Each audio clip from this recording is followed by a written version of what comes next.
সামগ্রিকভাবে মানে মানুষের মধ্যে ব্যবসায়ীদের মধ্যে এক ধরনের সংখ্যা তৈরি হচ্ছে নতুন করে আবার 37% শুল্ক আরোপের বিষয়। আমাদের আসলে মেকানিজমটা কি হবে যদি একটু ডিটেইলে বলা যায়? আমাদের তো মৌলিক যেটা বিষয় অর্থ উপদেষ্টা পরশুদিন বলেছিল যে মৌলিক রপ্তানি বিষয় বাড়ানো। হচ্ছে বাণিজ্য ঘাটতি অপসারণ কমানো। তো আমরা ওইটার উপরে কাজ করছি, আমরা বিভিন্ন রকম বিশ্লেষণ করছি যে কি কি পণ্য দিয়ে আমরা আমাদের বাণিজ্য ঘাটতিকে কমিয়ে আনতে পারি এবং আমরা এই যে আসলে বিষয় ব্যবস্থাটা তো অতি পরিবর্তনশীল একটা বিষয়।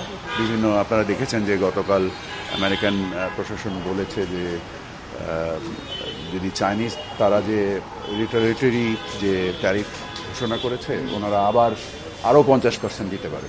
তো এই ধরনের পরিবর্তনশীল অবস্থায় মানে যে কোনো সিদ্ধান্ত নেওয়া একটু জটিল। আমরা অ্যাজ ইট ডেভেলপস আমরা we will fix our strategy.